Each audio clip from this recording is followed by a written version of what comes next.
Olá, meus queridos, seja bem-vindo aqui no meu canal do Edson do Alabama, e hoje eu vou falar para vocês de novo de maçonaria.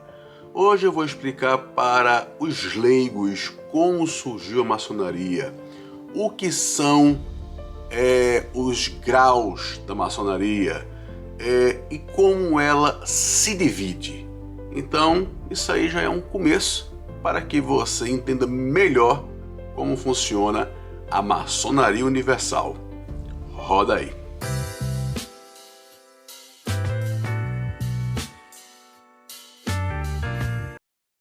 Muito bem, meus queridos, como vocês já sabem, nos capítulos anteriores dessa minha playlist, que é Maçonaria para Leigos, eu sou um mestre maçom da loja de Foley, pela qual eu sou obreiro, frequentador aqui no Alabama. Mas já fui iniciado, como já contei em capítulos anteriores, no Brasil, isso em 2010. E sempre aquela pergunta básica, Edson, como surgiu a maçonaria? É verdade que ela surgiu no tempo do Antigo Egito? Ou ela começou na Idade Média? Muito bem. A história conta que ela começou justamente no Antigo Egito, através dos seus construtores, mas ela não tinha, vamos dizer, uma formação, uma organização ou fraternidade do momento. Apenas eram construtores que tinham conhecimentos através do estudo da Cabala, através do estudo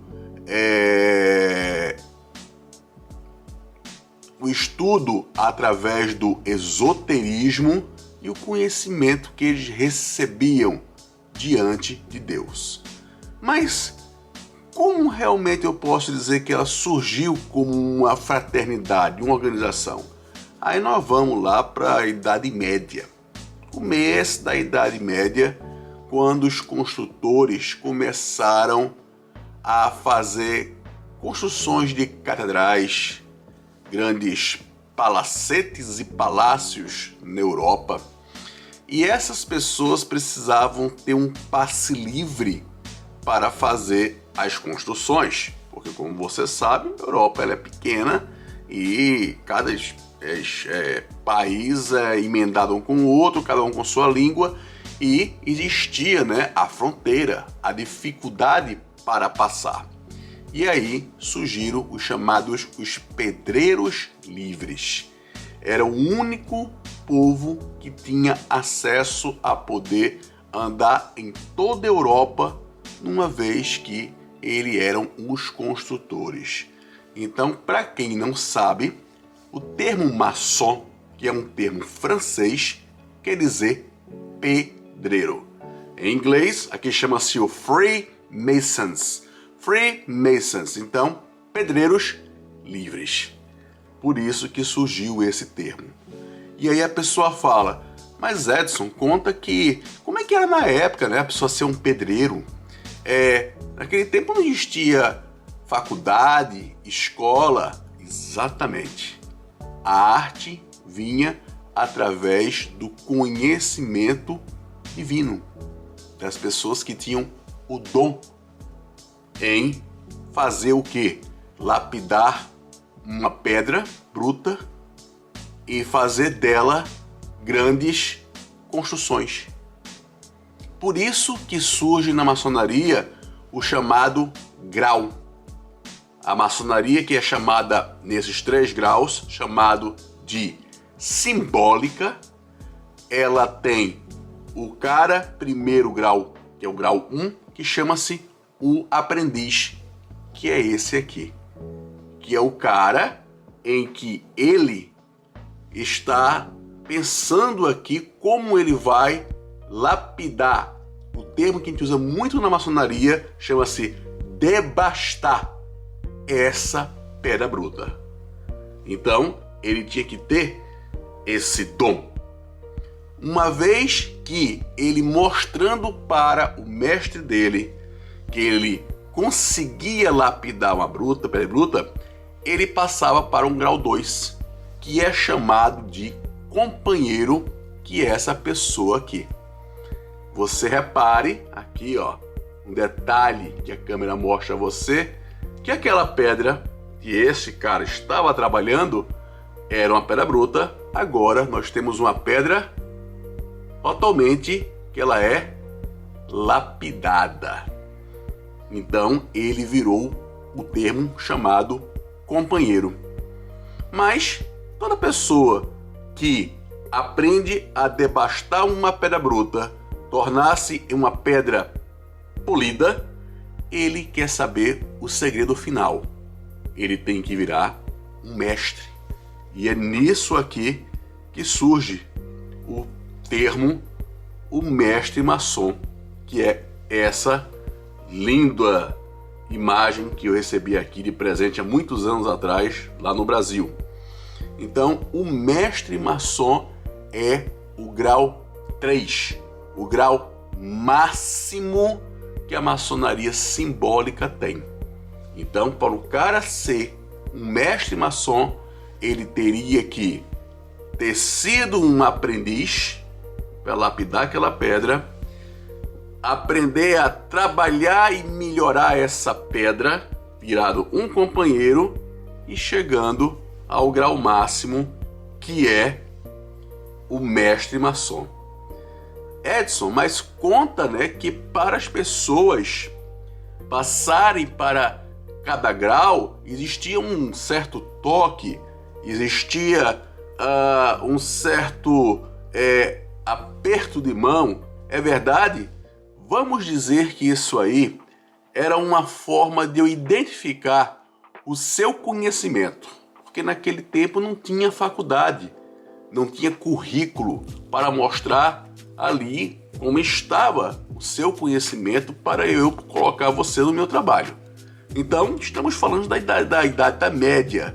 Você chegava para mim e dizia: Edson, eu sou um construtor, tá? E eu sou um aprendiz. Para eu ter certeza que eu estava contratando um profissional que ia lapidar esta pedra aqui, ele tinha que mostrar um certo aperto de mão, um certo toque. Então, isso aí seria o seu certificado, o seu diploma de mostrar que você era isso.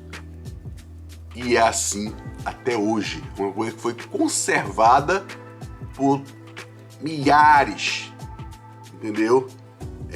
De anos. Não são coisas recentes. Desde o tempo lá do Egito Antigo, estamos falando de Egito Antigo, estamos falando de coisas de 5.000 anos atrás. Estamos falando da Idade Média, estamos falando de 1.000 anos atrás. Então essas pessoas, elas tinham que mostrar esses toques. Olha, fulano realmente é um companheiro. Não, fulano é um mestre maçom. Então a gente pode colocá-lo, né, na função para gerenciar todo esse trabalho. Então você agora já entendeu o que é grau. Por que tem esses nomes? Por que é necessário fazer esses certos passes e, no caso, apertos de mão de reconhecimento? Depois disso aí formado, a maçonaria era chamada maçonaria operativa. Por quê? Porque eram operadores, construtores. E quando foi por volta de 1700 por aí, os construtores começaram a ter uma associação, uma certa amizade, uma ligação com as pessoas que eram iluministas, no tempo dos iluministas, que faziam parte na França, na Idade Média em geral, que eram os grandes pensadores, começaram a se juntar, trocar ideias, conhecimentos. Vamos dizer, Pegamos uns caras que eram de um curso técnico, se juntou com os caras que eram de cursos superiores e resolveram fundar a chamada maçonaria especulativa. E isso surgiu no dia 24 de junho, dia de São João, que é o padroeiro da maçonaria, de 1717, lá em Londres. E eu irei ir lá visitar, viu? Em breve farei um vídeo sobre ela lá dentro. Existe até hoje a primeira loja maçônica onde se reunia o pessoal da maçonaria antiga e da maçonaria moderna para praticar maçonaria, trocar conhecimentos. Essa é a finalidade.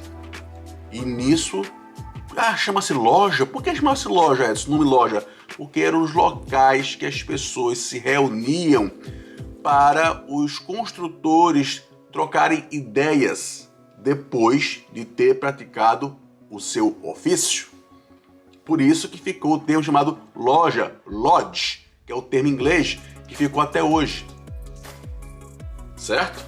Loja, ou podemos chamar de templo maçônico, onde as pessoas se reuniam ali dentro. E nessa história, uma vez que a maçonaria tornou-se uma maçonaria universal, eles resolveram praticar, vamos dizer, um rito. Edson, o que é rito? É feito igreja assim? Não, não é igreja. Rito, vamos dizer assim, são os parâmetros que a gente segue em uma ata de uma reunião que tem que ser seguido.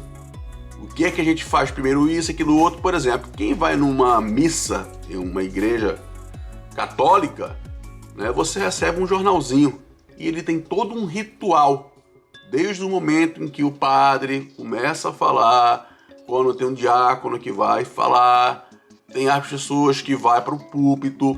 Mesma coisa é dentro da maçonaria. Eu lembro que quando eu era rotariano, também tinha praticamente como fosse um rito, que na verdade é toda uma ata, que ela é toda paudada e as pessoas, né, elas vão seguindo, onde alguém vai anotar, para isso é um secretário, onde alguém vai cobrar, para isso temos um tesoureiro, tem alguém que vai dizer quem pode realmente participar daquela reunião ou não. Por isso que o povo fala, não, que a maçonaria ela é secreta. Ela não é secreta, ela já foi. Ela é discreta. Porque só faz parte dessa maior irmandade antiga do mundo são as pessoas que foram realmente, entre aspas, vamos dizer, eleitas, reconhecidas, iniciadas. Então é feita uma iniciação para você ser um maçom. E nessa história, a maçonaria dividiu-se em duas partes. A maçonaria simbólica, que é aquela que vocês conheceram agora, que é o aprendiz, companheiro e mestre, que chama-se simbólica, e a maçonaria dos graus superiores, elevados. Edson, quer dizer que o cara que está no grau tanto sabe mais que o cara do grau 3. Não, são coisas diferentes. Vamos entender que essa maçonaria simbólica, do grau 1, 2 e 3, ela é como se fosse uma faculdade que você estuda, mas você quer agora conhecer um pouco mais, aperfeiçoar um pouco mais, para fazer uma pós-graduação. E assim você vai subindo os graus. E os graus, eles são divididos dependendo de cada rito que é praticado. Que isso aí eu vou falar em próximo vídeo sobre maçonaria. O que é rito?